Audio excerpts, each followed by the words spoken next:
উৎসবমুখর পরিবেশে চলছে বহুল প্রতীক্ষিত ঐতিহাসিক ত্রয়োদশ জাতীয় সংসদ নির্বাচন ও গণভোট। ভোট দিতে সকাল 7:30 থেকে কেন্দ্রে কেন্দ্রে ভোটাররা উপস্থিত রয়েছেন। সকালে ঠাকুরগাঁও বালিকা সরকারি বিদ্যালয়ে ভোট দিয়ে বিএনপি মহাসচিব মির্জা ফখরুল ইসলাম আলমগীর বলেন, গণতন্ত্রের নতুন যাত্রা শুরু হলো আজ। খুলনা 5 আসনের জামায়াতে ইসলামের প্রার্থী মিয়া গোলাম পরোয়ার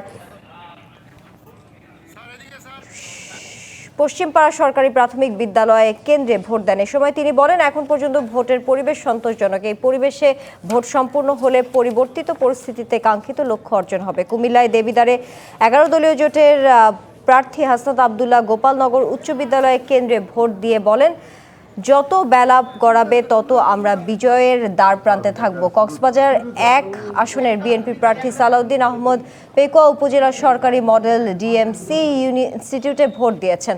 ব্রাহ্মণবাড়িয়া 2 আসনের স্বতন্ত্র প্রার্থী ব্যারিস্টার রুমিন ফারহানা ভোট দেন। দিনাজপুর 6 আসনের বিএনপি স্থায়ী কমিটির সদস্য ডাক্তার এজেডএম জাহিদ হোসেন ও প্রতিদ্বন্দ্বী প্রার্থী জামায়াতের প্রার্থী আনোয়ারুল ইসলাম ভোট দেন।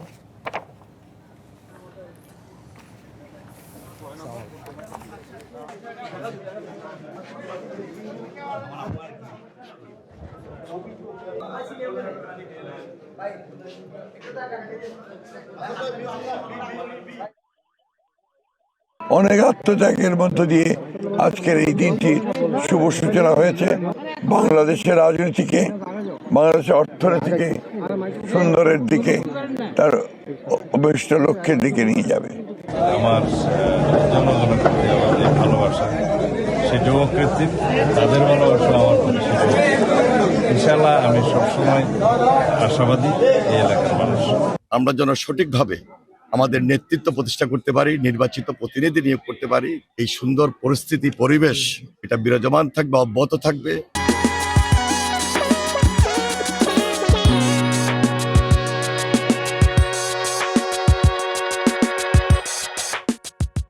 আমরা আশা করি সারাদিনের পরিবেশ ভালো থাকবে।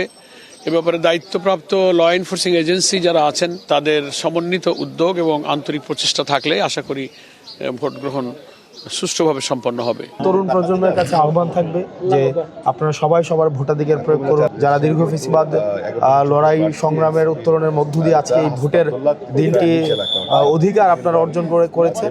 আমি জয়ের ব্যাপারে শতভাগ আশাবাদী ইনশাআল্লাহ। আমার নেতা কর্মীদের উপরে কিছুটা প্রশাসনিক হেনস্থার শিকার হচ্ছে।